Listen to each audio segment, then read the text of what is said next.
శ్రీ లక్ష్మీ నరసింహస్వామి జ్యోతిష్యాలయం. మీకు తీరని ఎటువంటి సమస్యలున్నా పూజారి గురువుగారిని సంప్రదించండి. ప్రేమ, పెళ్లి, భార్యాభర్తల సమస్యలు, స్త్రీ పురుష వశీకరణం 100% గ్యారంటీ. ఇక ఇల్లు, భూమి సమస్యలు, సంతానం లేకపోవడం, నమ్మిన అమ్మాయి లేదా నమ్మిన అబ్బాయి దూరమయ్యారా? అయితే లక్ష్మీ నరసింహస్వామి పూజారి గారిని సంప్రదించండి. ప్రత్యేకమైన పూజలు చేస్తారు. నమ్మకంతో గురువుగారిని సంప్రదించండి. గురువుగారి యొక్క ఫోన్ నంబర్ 8897741766. ఓం సాయిరామ్. సమర్థ సద్గురు సాయినాథ్ మహారాజ్ కీ జై. సాయిబాబా భక్తులందరూ కూడా నమస్కారం అండి. సాయినాథుని ఆశీస్సులతో అందరూ కూడా సుఖంగా, సంతోషంగా, అష్టైశ్వర్య, ఆరోగ్య అభివృద్ధితో ఉండాలని మనస్ఫూర్తిగా కోరుకుంటూ ఈరోజు ఈ వీడియోని మొదలు పెడుతున్నాను. ఈరోజు వీడియో ఏంటంటే, మరో 72 గంటల్లో మీ ఇంట్లో అద్భుతం జరగబోతుంది బిడ్డ. అదేంటో ఇప్పుడే తెలుసుకో అని మన బాబాగారు అయితే ఈరోజు మనకి చాలా అద్భుతమైనటువంటి సందేశంతో అయితే మన ముందుకు వచ్చారండి. మరి మన బాబాగారు ఏమంటున్నారంటే, బిడ్డ, ఎప్పుడు కూడా నీ జీవితంలో ప్రతి మనిషికి కూడా కష్టాలు, బాధలు, సమస్యలు ఇవి ఉంటూ ఉంటాయి కదా. కానీ కొంతమంది బిడ్డలను చూసినప్పుడు చాలా సంతోషకరమైన జీవితాన్ని వారు అనుభవిస్తున్నారు. వారికి జీవితంలో ఎటువంటి కష్టాలు లేవు, ఎటువంటి సమస్యలు కూడా వారికి లేవు. వారికి బాధలు కూడా ఎటువంటి బాధలు లేకుండా జీవితాన్ని ఆనందంగా ఆస్వాదిస్తూ ఉంటున్నారు. పుడితే వారి స్థానంలోనే పుట్టాలని అనుకుంటూ ఉంటున్నావు కదమ్మా.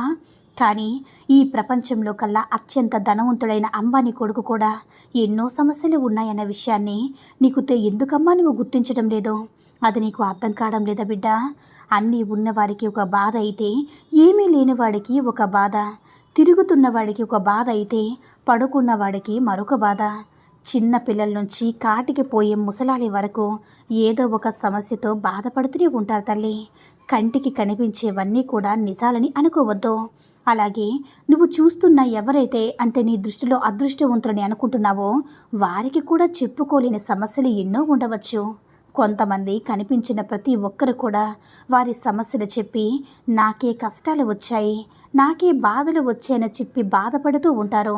అది వారి యొక్క వ్యక్తిగత విషయం, అంటే వారికి అలవాటైపోయింది. మరి కొంతమంది బయటకు బాధల్లో చెప్పుకోవడానికి ఇష్టపడరు. ఎందుకంటే ఎవరికి చెప్తే ఏం జరుగుతుంది, ఎవరికి చెప్తే లాభం ఏంటని చెప్పి వారు కూడా వారి యొక్క సమస్యలు, కష్టాలు బయట పెట్టడానికి ఇష్టపడరు. అలా చెప్పుకునే వారికి బాధలు ఉన్నట్లు, చెప్పుకోలేని వారికి బాధ లేనట్లు లెక్క కాదు బిడ్డ. ఇక్కడ ప్రపంచంలో ఉన్నవారు, లేనివారు, దేనికంటే పేదవారు, కులస్తులు, ఎవరైనా సరే తేడాలు లేవు. మనుషుల్లో ఒకరికి ఒకరు ఏర్పరచుకోవచ్చు. భగవంతుడి దృష్టిలో మాత్రం ప్రతి ఒక్కరూ కూడా సమానమైన విషయాన్ని నువ్వు గుర్తించుకోవాలమ్మా. కాబట్టి ఎవరు కర్మానుసారంగా వారు బాధల్ని అనుభవించక తప్పదు. ఎవరు సంతోషంగా ఉంటున్నారని నేను చెప్పడం లేదమ్మా. ఈ భూమి మీద సంతోషంగా ఎవ్వరూ లేరు. డబ్బు ఉన్నవాడికి ఇంకా సంపాదించాలని తపన, ఏ రోజుకి ఆ రోజు తెచ్చుకుని తినేవాడికి రేపు పని ఉంటుందో లేదని చెప్పి బాధ. అన్ని సౌకర్యాలు ఉన్నాయి, చేతి నిండా డబ్బు ఉంది, అసలు దిగిలే లేదనుకున్న వాడికి ఒంటి నిండా రోగాలు, కనీసం తినడానికి కూడా తిండి కూడా సంపాదించుకునే శక్తి లేక వారు బాధపడుతూ ఉంటారు. ఇలా ఎవరికి ఉండేవారికి వాళ్ళకు ఉంటేనే ఉంటాయమ్మా.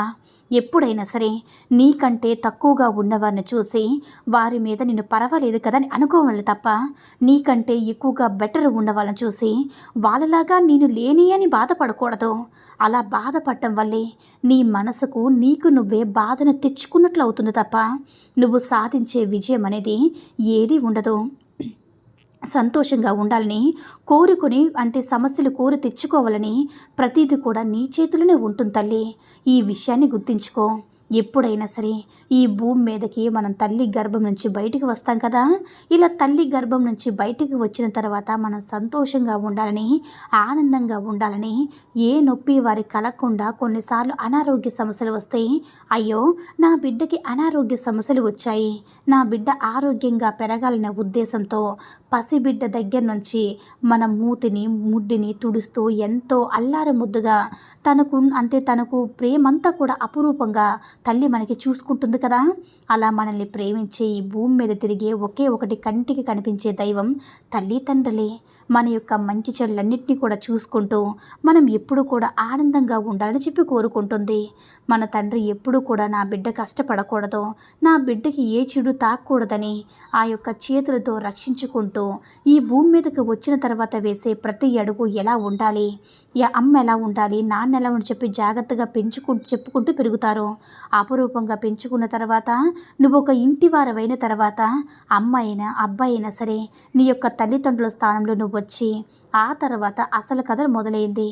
నీకు నీ తల్లి లేదా తండ్రివైన తత్త నీ బిడ్డల్ని ప్రేమగా అంటే వారు నిన్ను ఎలా చూసుకుంటున్నారో నీ బిడ్డలను కూడా నువ్వు ఏ బాధ కలగకుండా కాపాడుకుంటూ వారి క్షేమాన్ని కోరుకుంటూ వారు నిన్ను ఎంత జాగ్రత్తగా పెంచారో నువ్వు కూడా అలానే చూసుకోవాలి తల్లి.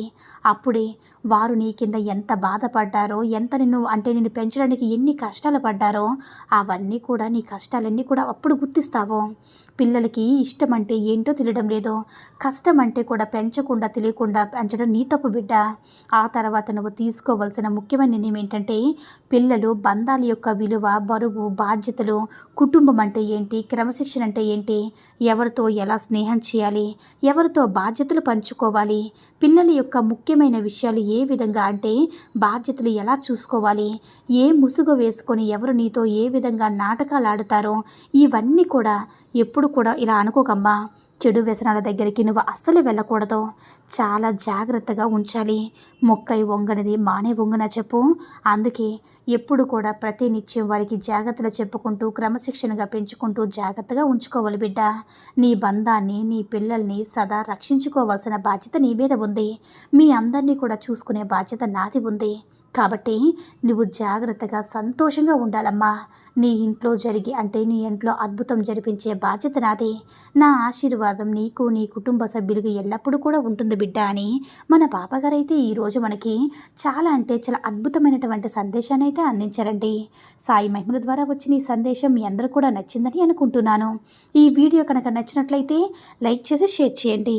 మరిన్ని వీడియోస్ కోసం మన ఛానల్ని సబ్స్క్రైబ్ చేసుకుని మాకు కొంచెం సపోర్ట్ చేయండి. ధన్యవాదములు.